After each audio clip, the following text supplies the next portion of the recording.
So yeah, thank you for joining. We can go ahead and get started. The topic for today is how malware slips in to all sorts of crazy workflows using MCP. And I'm joined today by two wonderful people. One is Kyle from Koi, and Kyle, I'll go ahead and let you introduce yourself. Sure. Thank you, James. So my name is Kyle. I have vast experience in both defensive and offensive security. Currently working as a cybersecurity researcher at Koi, and that's 2 seconds about myself. Great. And the other is Rohit, who is an awesome leader, engineer, and it seems like all sorts of things at Superhuman. I'll go ahead and give you a minute to introduce yourself as well. Thank you, James. Pleasure to be here. My name is Rohit Bansal. I'm part of Superhuman security team, working on the corporate security side, as well as the platform security to production, to secure our production infrastructure as well as the corporate infrastructure. I'm mostly on the builder side of things. That's my mindset. Great. That's the mindset that I prefer being in. So if we want to go ahead and head on over to the agenda slide, just to get an idea of what we're getting into today. Um, First, we're going to just do a high level of what is an MCP, and you can rest assured that this is not one of the cringy like analogy based MCP things that I'm super tired of hearing. Whether it's like it's a USB-C port and things that make it like way more unintuitive, I think, than explaining what it is. And then Kyle's going to walk us through the MCP that Koi discovered that was doing some malicious activities, just to get an idea of what these attacks sort of look like. Then we'll talk about the solution to those things before doing a panel discussion to discuss like how are organizations creating guardrails, getting visibility, and trying to safely adopt these tools that are both accelerating productivity, and whenever that is happening, there is closely behind it a security issue or security guy trying to pick up the pieces of what the blazing fast productivity has offered. So Kyle, I'll go ahead and hand it over to you for those Yeah. pieces. No problem, James. Thank you very much. So let's really start from like the basics, right? Like as we've said, we want to cover MCP and we want to understand the security perspective, but sometimes we don't even know what it is, and maybe it has been too much time for us to be able to, ask that question. So I think, for the fairness of game, let's start with the alignment and understand that if we were here for the past year or more, then we've probably heard of MCPs in different perspectives and different conversations, right? And it's pretty easy. You just say MCP and there you go. And you want to use that, right? And why? What is it? And why do we want to use it so much? And why it's so powerful? Let's try to understand that. So, in order to be able to understand MCP, let's look at the AI realm almost like a year ago, right? Like it hasn't been so too long. And when we communicated with AI models or just try, say LLM or so forth, then we just used the chat.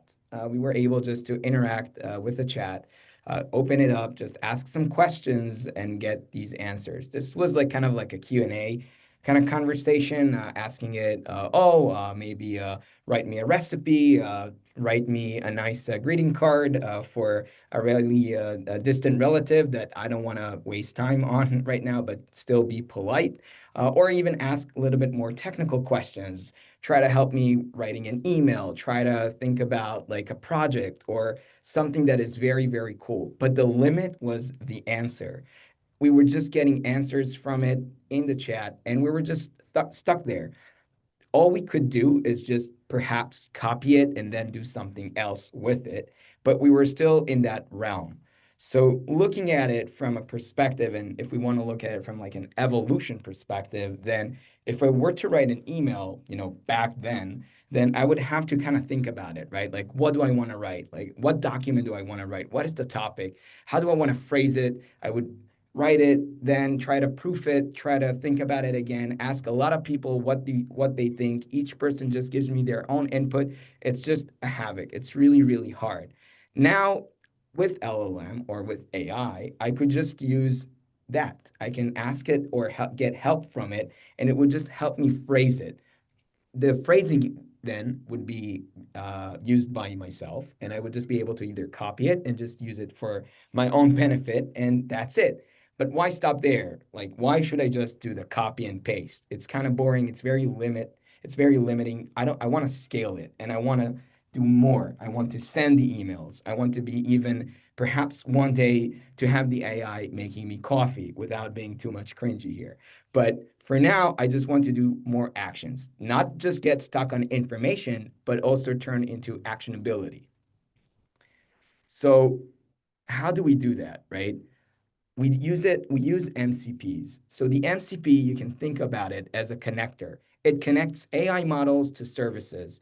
It gives the tools and the abilities for LLMs to carry out tasks and then complete it end to end. I don't need anymore to be able to just write something and then copy it and use the tool or use the interface. I could just do the whole thing from the chat. It's pretty cool, and it also time saving and makes me a lot more productive. It's very nice. Instead of just being able to start and thinking about certain things and asking it and then ask again and then do something on the end app, I can just ask it, hey, maybe just send an email, reply on a Slack message, try to summarize something, try to get the database recent information and tell me what I don't see there. These are like the tools that we call MCPs. And I think real quick, what's so Yeah. special about with MCPs and how they've developed is just like end users have gotten to feel this development happening in real time. So like I use a lot of the AI coding tools, and I was doing some of that early copy paste back and forth, like pasting the context window, copying back what came back, and doing that workflow. But now it's able to do every time that you see the agent thinking like, let me go look up this file, let me go create this file, let me go write something, let me go read something.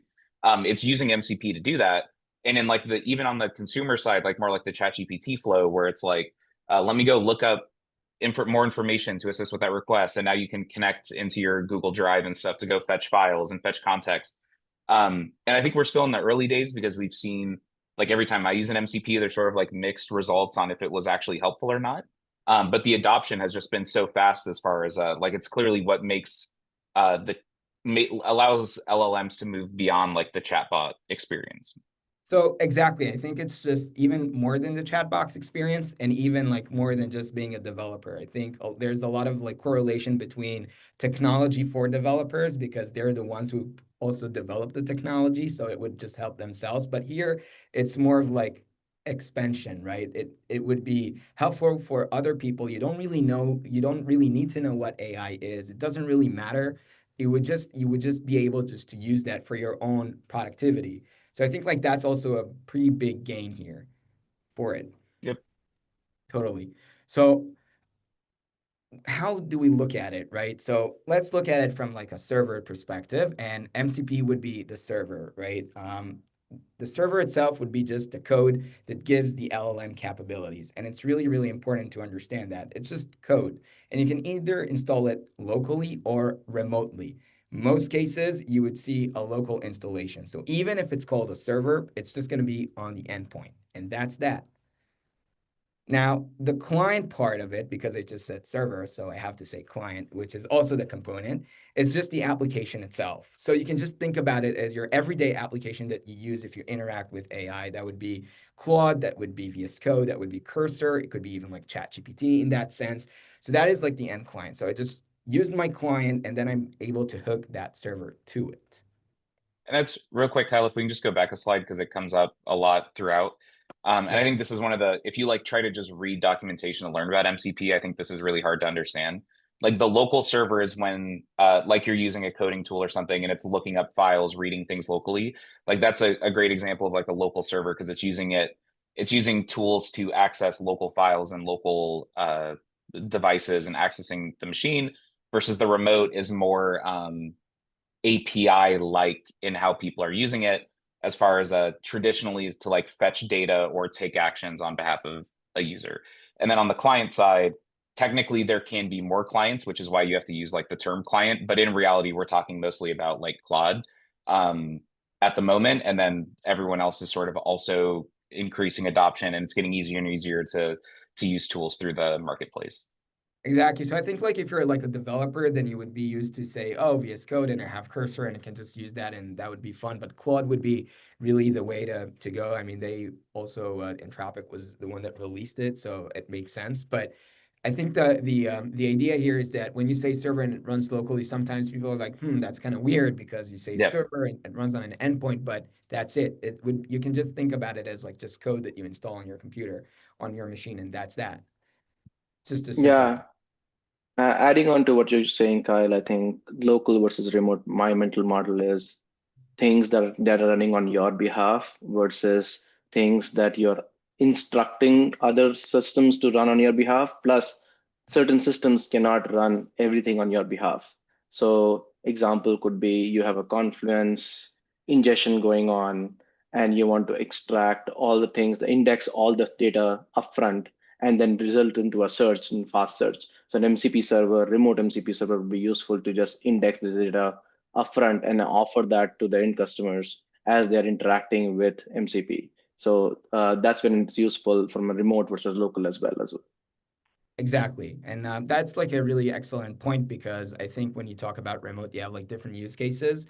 Although, like, the more frequent cases that we see also would be more of a local standpoint for it, for sure. And also, real quick, Kyle, there was a question that came in, and I'm curious your answer to it as far as like a list of all available MCP servers or a search you can recommend.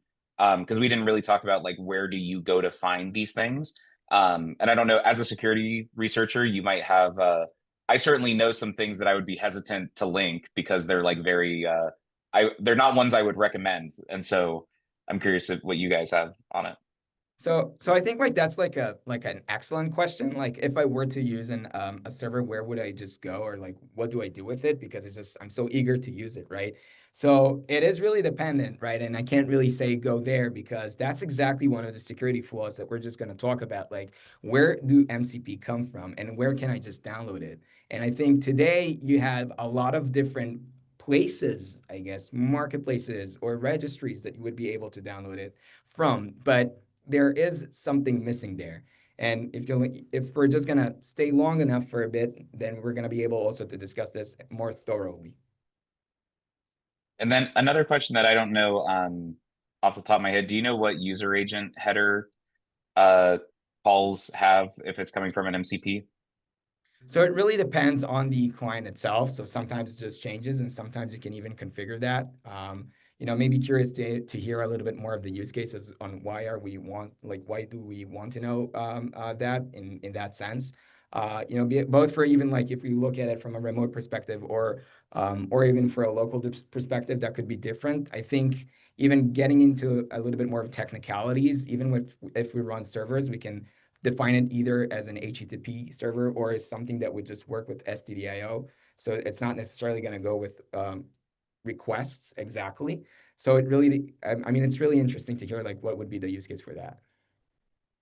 Yeah, I think it is about like network monitoring for MCP, but I think we'll get more to like how to monitor for some of these behaviors later. So I think yes. Even as a follow-up, I'd say you would discover that the challenge is that when you do this on a more local point, then you can see the MCP server installed on the client itself or on the endpoint itself. So what exactly would you want to monitor and how would you want to do that? It's not necessarily going to be an HTTP request that would go through necessarily standard network systems that you have in place. So that's like one of the challenges there. cool. Yeah, we can keep going. Great. So we covered the client, and I just want to kind of put everything together now in a mesh. So like putting it together, we can look at it from left to right. We have our chat interfaces, like we said, Claude or maybe even GPT, and we also have IDEs like Cursor, like VS Code, and on the right we have our different tools, our different services that we want to use, right? We got like Slack, we got GitHub. We can also connect to our database. There are a lot of different applications and use cases, but MCPs is the glue, right? So it would be the glue that kind of gives us the ability to do certain things, to carry out the tasks. This is the big difference between being just informative. Informative would be that I just ask questions and get answers, and also being able to carry out tasks. One more thing that is important as information would be context. So using MCPs, I can also get up-to-date information. And I think that is one of the missing use cases between the question answer kind of thing, that question answer with LLM, if you remember the good old days when you asked something like ChatGPT, it would just say, oh, I'm limited to 2021. I can't really answer something of the here and now. And using that, using MCP, you can just give connectivity. You're able to connect it to the internet. Maybe today you're able to see that it searches online, but that's just MCP running in the background. And that would be, the idea of it, giving the tools to be able to be smarter, better, and carry out tasks. Yeah, I think that's where the power of MCP lies. By connecting and having a glue of multiple tools, and then serving them from an interface like Claude, where you can just ask it generally, okay, I finished this call with my prospect, take all my information, they have researched the information that they shared with me, find out, are there similar similar sort of concerns where other prospects have raised, are look at all the feature requests that I've filed against these things that are in our roadmap, and craft an email to my prospect and saying, okay, here is the list of things that we already support based on your questions, and here are the list things that are coming in next quarter or the 2 quarters, just by doing a prompt and having this power of MCPs available to you. Yeah, and I think it's like also like a perfect use case, because maybe for Gen Zs you would just say, here's the docs, read it yourself, bye bye. But when you have like prospects and you want to communicate them, and over email you want to find like the fine balance between giving I guess like a personal attention to someone, and also being able to automate a lot of things, because you just can't bear just like writing the same email over again and again. And oops, I forgot just to change the prospect's name and just leak it. So there we It go. happened to me just yesterday. Oh my God. Yeah, it's like Not one a of my prospect. greatest fears, like just not to mix names. That's horrible. Yeah. Okay. So, there was a question also like where do MCP come from, and somebody wanted to download one. So it's pretty much like straightforward. There's just this vast ocean of marketplaces. Every marketplace or every Joe Schmo can just spin up a website, call it a marketplace, and have MCP servers uploaded to it. Because the whole concept is community. Everybody can write one. UI, if I just know a little bit JavaScript, Python, whatever that is, I can just create an MCP server. I just need an idea, little coding experience, because now I can ask the chat to help me out with that, and understand what I want to connect to. There we go. We can just upload it and have people use it. It's pretty cool, pretty awesome, and satisfying. I mean, if you like developing, then that's pretty cool, because you get to see a lot of people using it and hopefully having very positive feedback on what you wrote. But marketplaces are just everywhere. You can just go online, search it, and find. I think here's just one of the things that I want to point out is that what is a good marketplace, how you can try to find and understand like if it's legit or not. I mean, that's one of the hardest things, because it can just come from anywhere and anybody could do that. Then maybe best UI, does that consist to be a good marketplace? Do ratings now consist to be a credible way to download MCP servers? I mean, these are just open questions, because everybody can just do that. And we know from other marketplaces that ratings are easily faked. And this is how sometimes people just use this pumping technique in order to be more trending and more vibrant. So that would be like a very interesting use case there. And also we have the MCP registry. So MCP registry would be something that GitHub now just released. They were the first ones to do that. They released their first MCP registry, and that is supposed to be a strive to be more consolidated and be able to be, I guess, perhaps more formal, and maybe do some due diligences in the future, being able to see and vet certain MCP servers that are being uploaded. But at the time, it's pretty much a free for all. So that would be my answer. Perhaps I hope not too disappointing to whoever asked about how they can download it. There is no official place yet, unless they just claim that they are official, but still, who says that they're the official ones? Yeah, it's a great reminder that like NPM is owned as part of GitHub, and like that has not stopped NPM malware from happening. And so because of the nature of like developers pushing things quickly, anyone can get started, anyone can push. Like there's always going to be an inherent risk to the supply chain aspect of it, as we're going to get Yeah. into. Yeah, I think exactly. I think like the goal is to be good and to do good in the world and be more productive. Unfortunately, this is a new vector. This is a new attack surface. It's pretty exciting, but it's also could be pretty scary. There are people that are smart enough to be able to exploit that and then post harmful things. And it's kind of, it fits to the next thing that we want to talk about is the first malicious MCP that we were able to observe in the wild. And as you've said exactly, it was from the NPM, and it was a postmark or allegedly postmark MCP for that use case. So maybe let's try to understand like how it got there and like what is the attack vector and try to understand like, oh, it's just like it's there. I don't really care about it, but how easy it could just get into someone's organization. I mean, it's just like a snap of a finger and it's there. Let's try to understand like how it works. So I think Rohit and I and even James talked about like email productivity. I have a friend and also a relative that always complain about the vast emails that they have left at the end of the day and that haven't really got it to, right? So emails are just like you can quantify it and you can see it, and sometimes you're very happy because you were able to just to finish and reply for everything, and sometimes you can't. Context is pretty hard. I mean, there are a lot of email clients that are attempt to just give you better context and see where you at, and maybe even like some sort of like a sentimental analysis for it, right? So here I am, or any Joe that just wants to be a little bit more productive. They were able to hear that there's this new concept called AI, and it's pretty cool.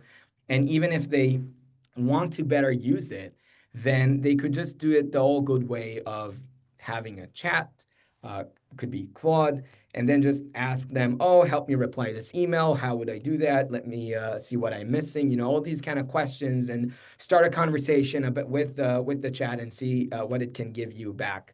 Then it would just reply something, and you would be able to copy and paste. So remember, we do copy paste, pretty nice, but it's just like it's pretty grinding and it's not really helpful, and it's very hard to scale that way.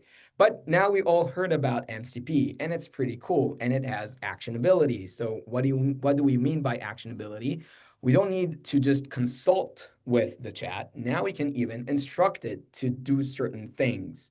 So let's say I use Postmark. So Postmark, for who is maybe haven't heard of, then Postmark is an email service. I can just use it as an email service provider. It's pretty cool, hip, and I can just connect to it.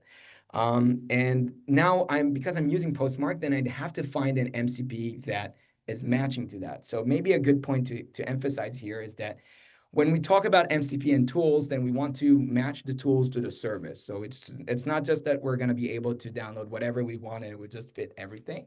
It has to match the certain, job that it was supposed to do. I'm not going to take a hammer and change a tire using a hammer. Uh, doesn't make sense. There's certain tools for certain jobs, and I would just download an MCP for Postmark to use Postmark. I download it, I install it, and this is how it looks like. You can look at the screenshot with the nice chat here that I'm able to instruct it to do something. So no more help me phrase this question rather than send an email to. And you can see the feedback here. Of course, it's just like a demo with the a@gmail.com, but it's pretty much real where it really finds the functions and the code that needs to be run in order to send the email through Postmark. This is a pretty cool way because now I can just automate my emails. I can just do much more stuff and much more work with it. I don't need to go to different clients and different applications and start copy pasting and looking at stuff. I can have one consolidated chat and do whatever I want with it. It's even more powerful when it's just connected to other tools as well. So think on like the numerous of possibilities here. Great. So how did I get it? And as James said, we have NPM. NPM has a very big marketplace. It's pretty standard and it's pretty also famous. I'm as a user, I'm just going to look it up, going to look for Postmark MCP. I can just use any other marketplace website and search for it. I've happened to find something in NPM marketplace and just download it because someone from the community was kind enough to develop that. And it's pretty nice because they just did it. And they're going to be the ones who are going to maintain it probably. And I'm just going to use it for my own benefit. I install it on my computer. And if you remember, it's going to be local because most of them are just local. So it's on my machine.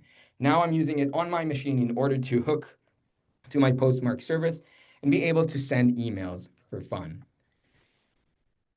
Now, here there's something a little bit off. So, it's just a code package, right? And it's just code, as we've said. Now, the question is, like, what is off here?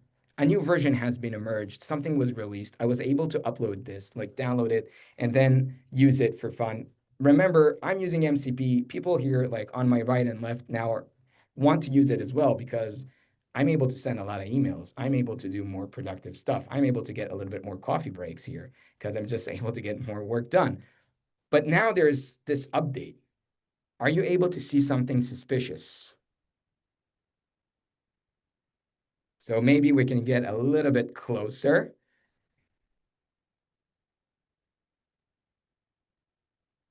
And long and Yes, Chris wins the types. ah, Typed it first. nice. The types. Yeah. Maybe that's the problem. No, Uh, sorry, he typed the answer first. The Oh, he BCC. typed the answer first. Okay, so we got the winner here. So right, we got a BCC here, and that's kind of weird. So, for people who didn't know about the acronym, BCC is a blind carbon copy, which is a pretty cool name for something that is pretty simple. It just sends a copy. So this is, again, one line of code, only one line that has been changed because it has been changed. Things are being changed. Software is changed. Like code packages could be changed. And I just downloaded the latest update. And there we go. We got this BCC. I'm not going to look at it, especially if it had previous legitimate ones. It's like nobody reads the fine print. It's just not there.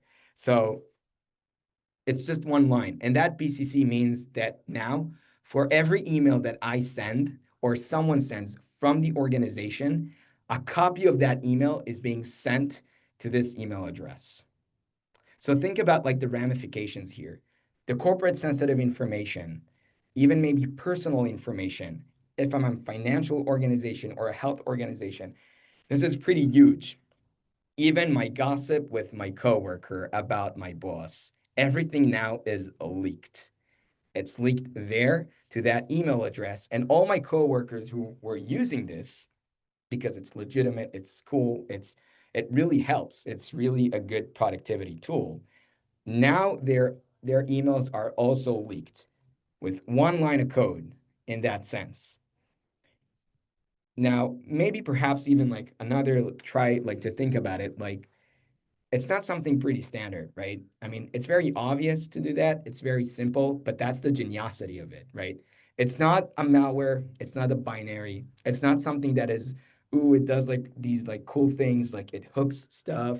It tries to delete things. It doesn't encrypt anything. So it's not like this traditional malware that could be spot on by these antiviruses and very advanced EDRs that I have on my computer. It's just one line that sends a copy.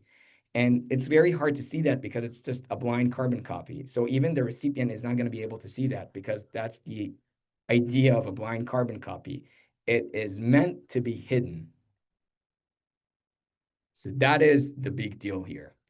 That was something that was posted in the real marketplace, just one line in thousands lines of a server. So it turns out to be that that one line of code was actually by the developer themselves.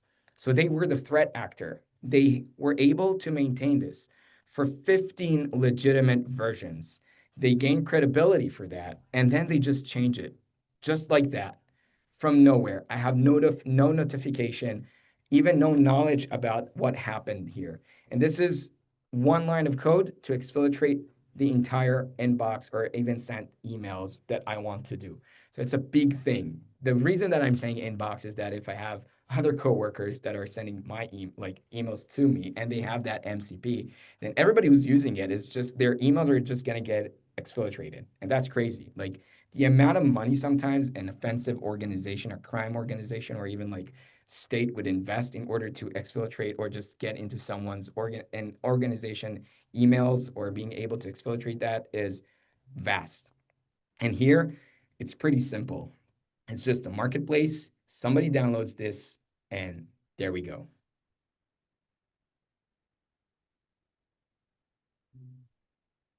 Now, let's talk about like the detection, right? So the idea here is that our agentic AI engine was able to detect that. And the reason is that we are able to understand context. So being able to read code and also being able to understand the context and spot this as something that is malicious.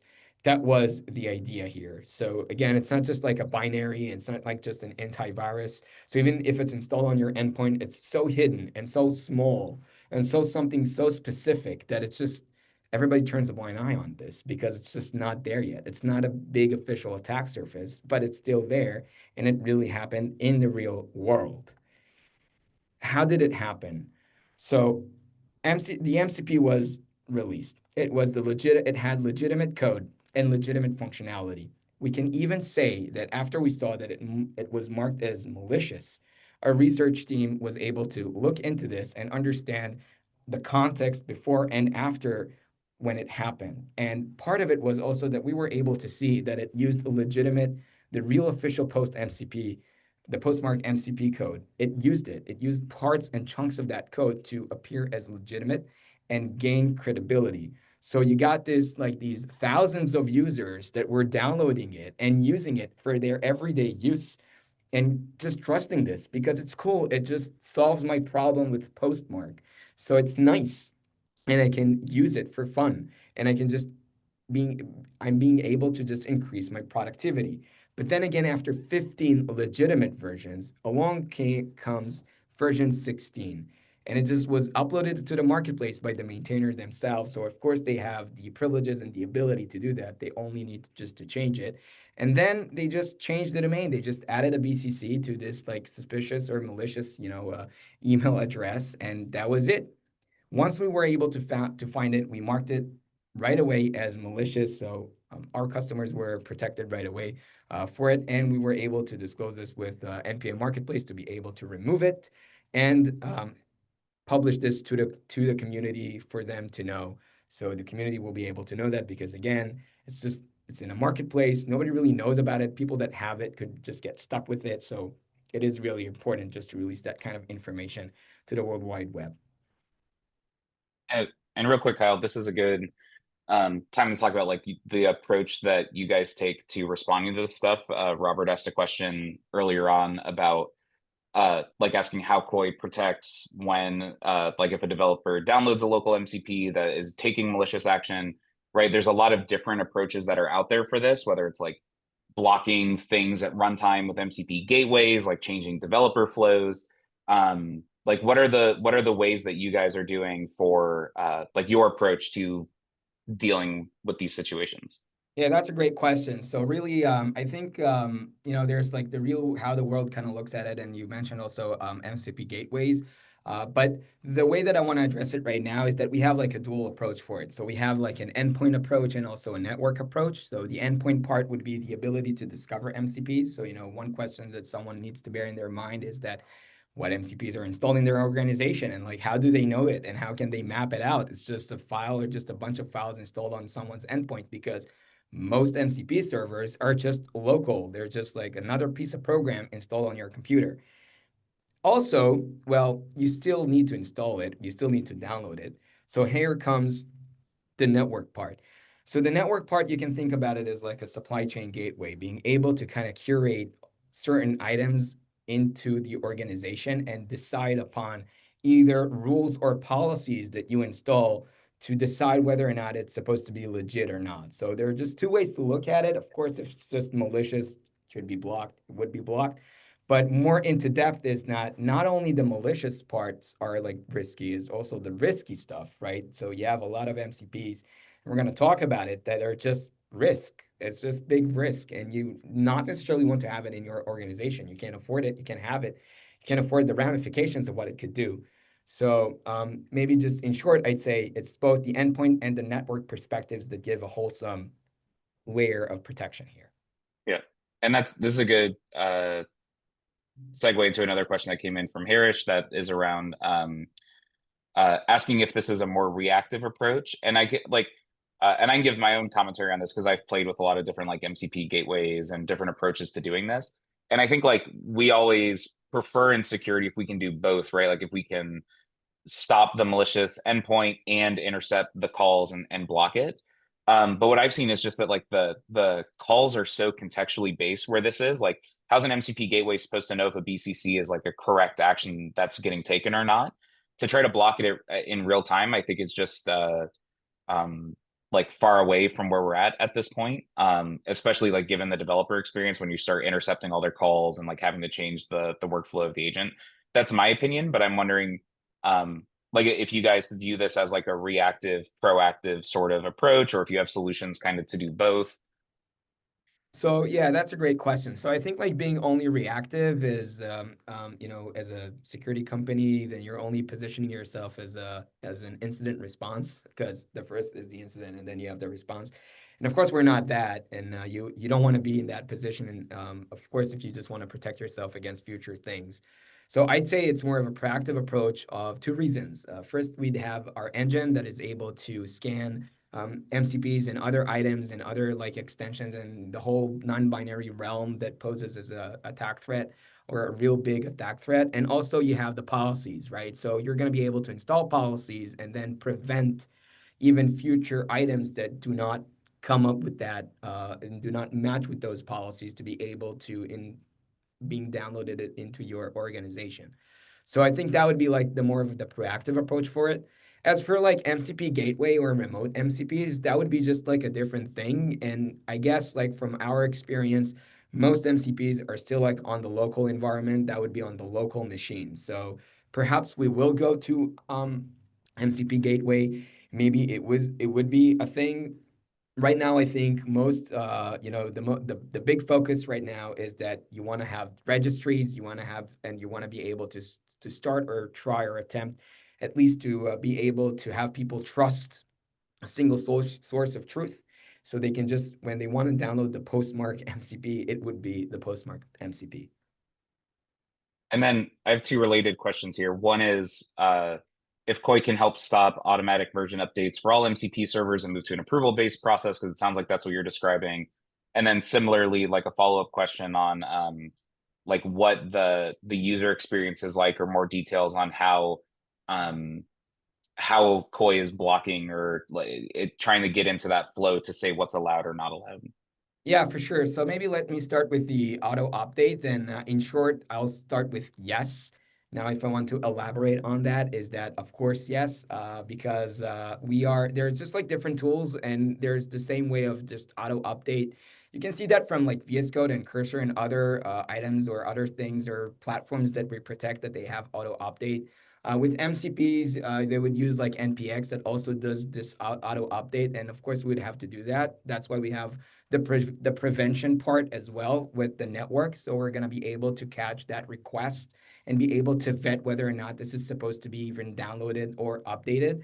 And of course, we have other ways to do that. And that may be addressing a little bit about the second questions. We have this like cool thing that is called a version cooldown guardrail. So even if the veterans here remember the Cyberhaven incident, so that was like a very legitimate extension, and there was a malicious version that was updated here. So that's pretty much the same. There it was just they were compromised, and here the attacker was the developer. So it's just like different kind of nuances here. But with the version update cooldown guardrail as a thing, then yes, of course, they would be protected in that sense.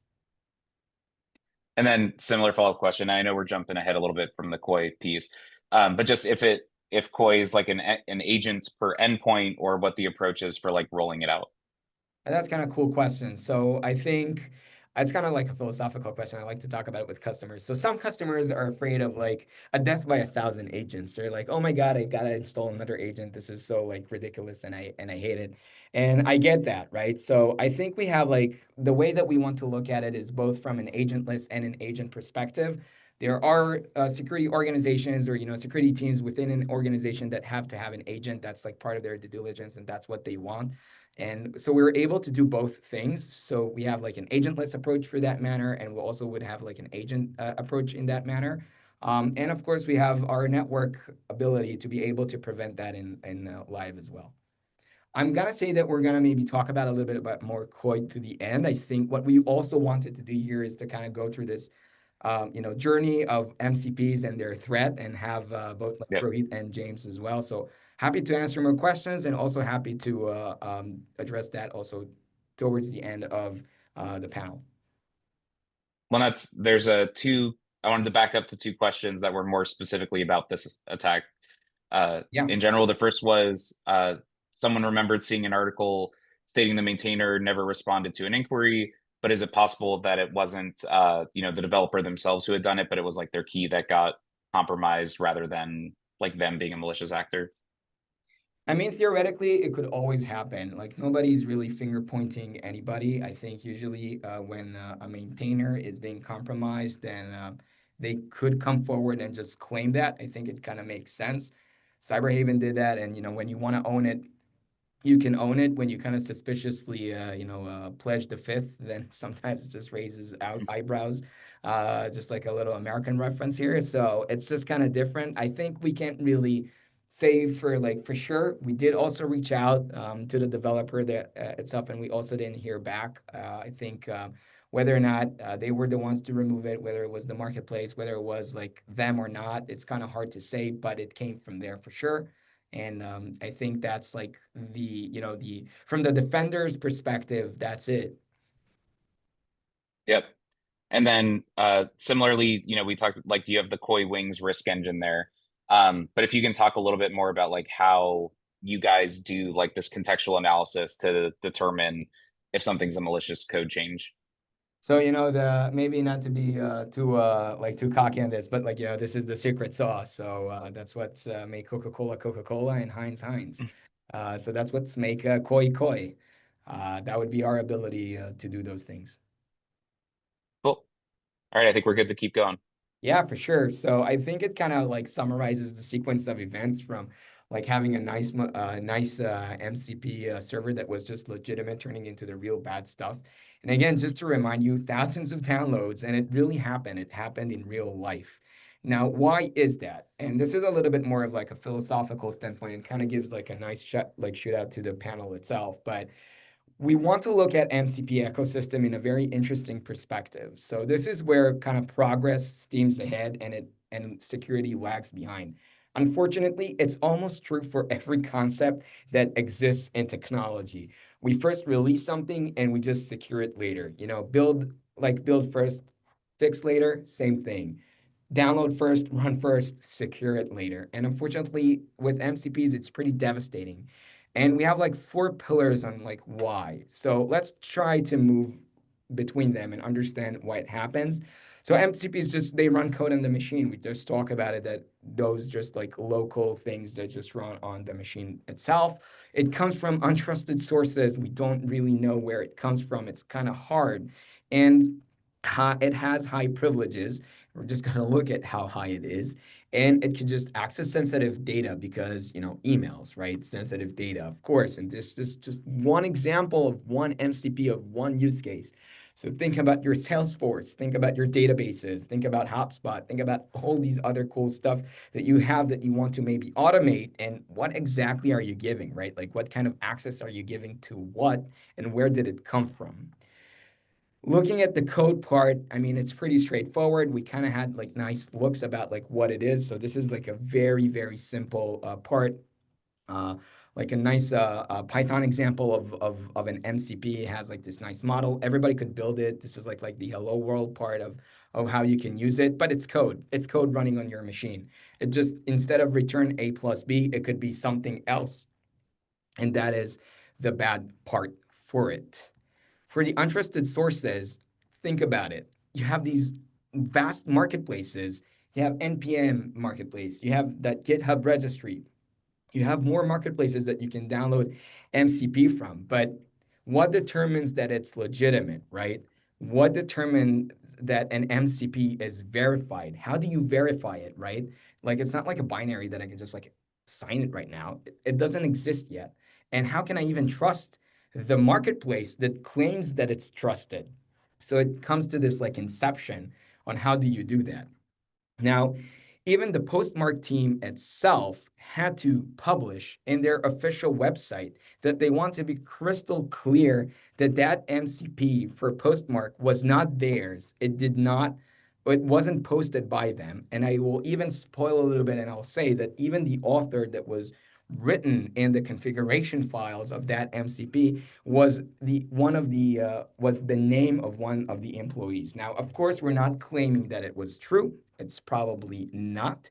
But think on how like these public accessible information, just naming the employees of a certain company and just using it. It's like almost as like identity theft. So it's like kind of like technology identity theft where somebody claims that that's who they are and it's fine, but in fact it's not. Now, there is no single source of truth, so look at what they have to do. They have to go on their own website and even post that it's not them. It's like really like, oh my God, it's not us. You have to believe us. It's not us. If you want to download the official one, here's the link. Now, who would just go to the official website all the time and just look for the MCP link? It's like, it's too new. You would go to the marketplace, not necessarily to the company's website where it's mostly like marketing website. High privileges are like mainly the eye opener. So it is able to read files from disk. It is able to access environment variables. And this is like a nice clue to Rohit to talk about those tokens. It is able to run system commands. So it's just able to run things in even PowerShell, CMD, Bash, whatever that is. And it's also able to communicate to the internet. So, maybe you see here in MCP, it is pretty cool. I don't want to say like, oh, I see Trojan horse, but it's pretty much similar. It has so much capabilities and it could do so much things that it's just like, who's watching this, right? Who's governing that? And that is the local part. That's the thing here. And last but not least would be, sensitive data access. So emails, right? Databases, sensitive systems. All these things we want to connect to our MCP. We want to be able to give the tools, we want to do productivity. Again, the agenda here is to be good, to be more productive, to keep up in pace. But we're giving a lot of power and a lot of abilities to those things, and they can just access everything. The postmark MCP with only one line, and the entire email system was exfiltrated to this third party that is not even related to the organization. So other systems, what keeps them from being protected? Try to reach to the bottom line here. I think, and this is like maybe my personal 2 cents because I kind of insisted on doing this, for it would be also to understand that MCPs are just dangerous. They're dangerous as any other software, and even a little bit more, because probably not necessarily everybody, but a lot of people here would have thought like, oh, like this is like a nice thing that I can just download and my agent could just work. Oh, I have remote things. I have MCP gateway. But not necessarily. A lot of people would just download the local MCP server because that's what it is. And people would just install it and it has no governance. Nobody knows what's going on there.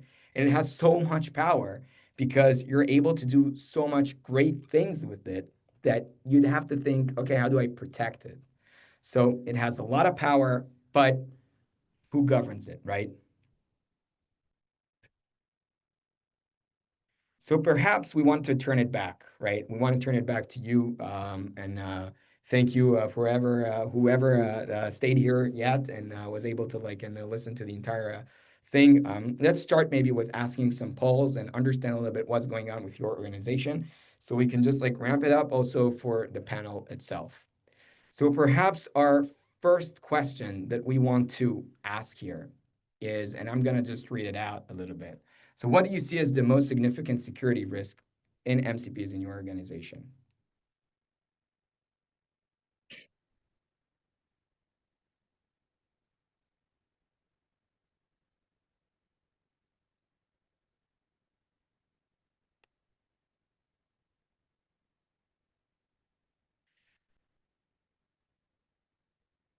All right.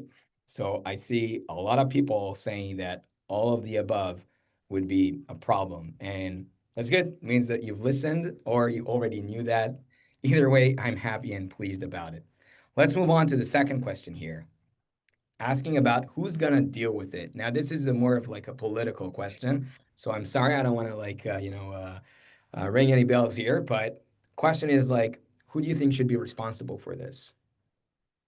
That's while we're letting people vote too, to fill the silence, I can bias the results with my own experience from talking to people. Like, what's weird about this is I've definitely been seeing corporate security get the ownership of it. Even though it's tradition, like it's so heavily on the developer side where most of the adoption has happened. But then all of a sudden corporate security is having to like get into managed IDEs and um, yeah, it creates a lot of uh, Right. challenges that have existed there. Exactly. Interesting. So I see shared ownership, which I think is the right thing, maybe, but I think shared ownership is like one of the hardest because you got to collab between so many teams, and usually teams have their own agendas, and not necessarily team A is going to be aligned with team B, and this is where the cracks start.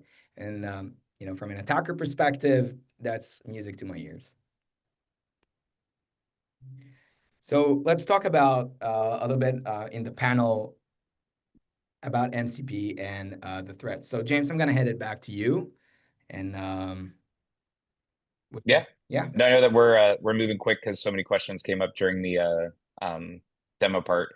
So I want to make sure, Rohit, I think you have so much experience trying to roll this out at scale. You guys have been doing a lot of AI adoption very aggressively in a way that people feel very nervous about. And so I really just want to know how you've approached trying to deploy MCPs like safely at scale across an organization. Yeah, I think what's happening is the cat is out of the bag already. And as Kyle mentioned, we are playing catch up.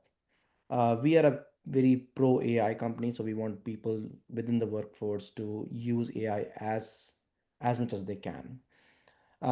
In that effect, what has happened is MCPs are all around the place, right from sales reps to engineers. Everybody's trying to use MCPs. Um, and these risks that Kyle is talking about are real. We are facing that. First thing that we're doing, we're taking a two-tiered approach. One is try to understand what MCPs are people using and do our own investigations on those MCPs, identify what risks exist on those MCPs, both from a MCP usage standpoint, plus also network anomaly. What is the network anomaly of that particular user? Uh, are they connecting, doing too much of data transfer? We use the DLP system tools and identify the data transfers on that side. Secondly is, which is much more important, we have this list of crown jewels that we want to be very, very safeguarded about and ensure that any data transfer, any MCP usage that connects to that particular MCP crown jewel systems is very safely guarded, and we ensure that people have the least privilege possible to connect to those crown jewel systems in first place, because MCPs are acting on behalf of the users. Um, and the third thing is, which we are planning to do more and more, is education and looking at these panels and webinars where we have real risks and and socialize those risks within the workforce and make workforce more accountable for what they are trying to do as well. Yeah, and then what's interesting about that is how much like the workforce in general is getting brought into the MCP discussion. And there's been a lot of questions that I haven't opened the box for time reasons, but like there's a ton of questions about how to do authorization authentication piece. Oh yeah. Can you speak a little bit to like uh how you guys are navigating like the OAuth flows versus API key flows versus config management? Like there's just it's the Wild West right now, it feels like from my perspective. It is truly a wild west. It is truly wild west. MCPs cannot, depending on which MCP server you actually use and the system that you connect to, it can be API key based authentication or OAuth, and in some cases could be a shared API key that is not tied to the user in some sense, and it has more privileges than the user typically needs. Um, so that's the risk. We are, as I mentioned, we are very very particular about these crown jewel applications that are business essential for us, and we ensure that these crown jewel applications, the API keys, are closely monitored. The API key usage and API key generations are closely monitored. OAuth connections, we go to the least privilege model of what the OAuth connections that they have as an end user. For everything else, it's based on discovery and anomaly based detections. So we have anomaly based systems to say, okay, this particular system is certainly getting a lot of calls, or we see uh, our ZTNA systems are seeing detecting certain other domains being connected to and getting threat intelligence feeds to say, okay, this particular there is an attack and there is an IOC based on those threat intel feeds. Are those IOCs available in environment? So it's more of a holistic approach rather than just going on the developer angle and endpoint angle. We're trying to isolate the problem in different phases. Yeah, and I think that speaks. How are you building the like shared responsibility aspect of that across so many different teams and use cases? So majority of the work that we do is owned within the security team. We have a mantra of execution in security rather than just governance and preaching mentality of traditional security teams that and the matter of just saying a barrier. What we do is we build our own. We are using MCPs for our own advantages as well. So our detection and response team is using MCPs to do investigation on incidents, collecting data from different sources, doing a triage on incidents. So that is acting in our behalf, so that we can actually accelerate in incident investigation. Sorry, um, and and handle more incidents, more investigations by the limited staff that we have. Um, that is one. And a shared responsibility model comes back into the feedback loop. So if we identify in incidents that could have been prevented by education aspect, socializing that with the rest of the staff members and workforce, and saying, okay, this is something that we could have prevented, and doing a PIR and postmortem, a blameless postmortem, and socializing that upfront as well. Cool. Well, that's all awesome work, Kyle. I believe we're jumping into Koi briefly. And I'll tee you up with a couple of questions that came in as well. One is around like Koi's focus on MCP specifically versus general endpoint security. So for us, MCP is just another focus point. I think our bread or butter is the whole non-binary realm. So it's not just MCPs; it would be extensions, items, code packages, even AI packages, things that we haven't really talked about it here with like Hugging Face and stuff like that are very interesting, both from the endpoint perspective and the network perspective. And just kind of answering short, then that would be my short answer Yeah. for yeah. But I think it just comes down to like NPM being that common glue. And like if you look at Koi's like threat research page, you see everything from like the Shai Hulud type open source malware attacks to MCP specific ones. And really, I think MCPs just are a wider proliferation of the same open source attack surface that's been there for a long time. Right, absolutely. And not to be too much like Bribe, but I think kind of relating to what Rohit said about like discovering items and calculating risk. So Rohit talked about like more of the security engineering part, where like once you have something in, how exactly do you want to secure it and how you want to monitor it also from the service perspective of how it been being consumed. With Koi, when how the way that we like to look at it is first, being able to discover the items. I think one of the toughest questions is how do you understand how many items do you have, whether it's like MCP servers, extensions, but like in this particular case would be the MCP servers. How do you know? How can you manifest them, right? Like it's a hard question because it's just like there. Calculating the risk would be also you need to have some sort of context. You're not going to be able to go through every MCP server and read the code. Kind of impossible task. So you vet them manually. So I think our ability here to be able to do that in scale helps out security teams to understand like what are they seeing. And I think the best thing would be governance. So it's not just as that reactive approach of, oh, it happened, or oh, it's malicious and it happened. Is more of like being able to control over existing items and even future items and marketplaces as a whole. If you want to be able to prevent even certain applications to have maybe even MCP servers, or certain groups within your organizations because they're haven't been educated enough for that attack surface, then you can do that. Great. And I just want to acknowledge that I know that we're at the official time. I'm okay going a little bit extra here because there's been just so many questions that have come in along the way, but I just wanted to take a minute to officially thank both of you so much for sharing your expertise and everything that's been going on. But yeah, I'm Yeah, I happy would to. just add on to what Kyle was saying. One of the other approaches that we are looking at is going back into the detection pipeline, identifying what MCP servers are being used, host it ourselves so that we control our destiny of what MCPs people connect to and socialize that as well. So something for us, for teams to think about: if you have the bandwidth, identify MCP servers that are being actively being used, host them yourself so you can actually manage the life cycle of those MCP servers rather than just being in a random update, and then make it available to your organizations and endpoints. But Well, yeah, that's, I great. think, Go ahead. that's the question that came in for you. Like really, it ties in both, Kyle, what you said earlier about Koi's approach being like there is agent-based approaches, there's network-based approaches. Like there's a lot of different telemetry that you guys are stitching together to make this possible.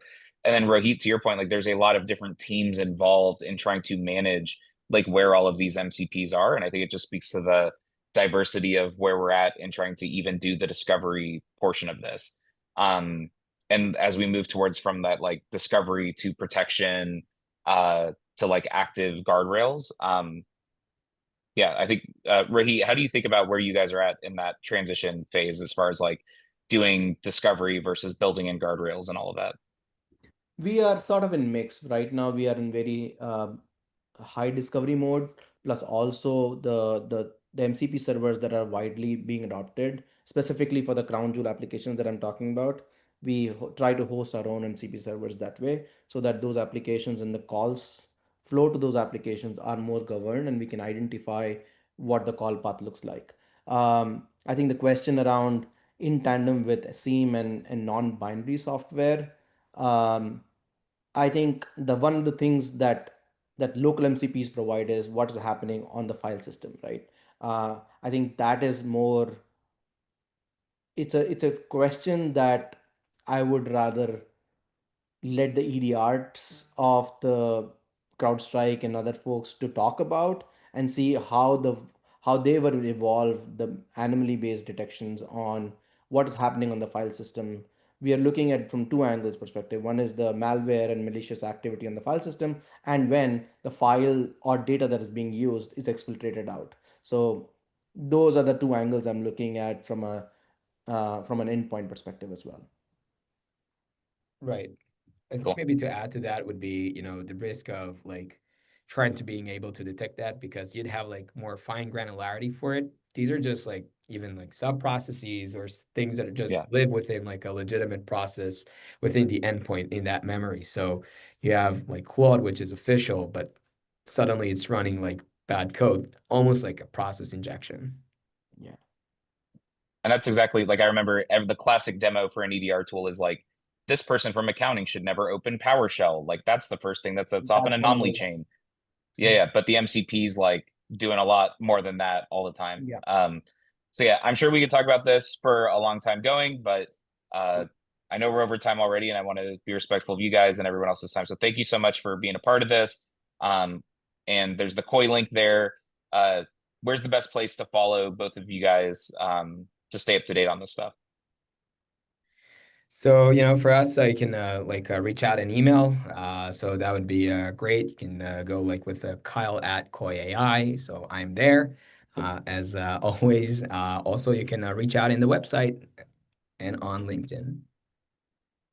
Yeah, feel free to connect with me on LinkedIn, drop a message, in any thoughts or any controversial thing that I said, or just want to reach out. Please feel free to reach out on LinkedIn.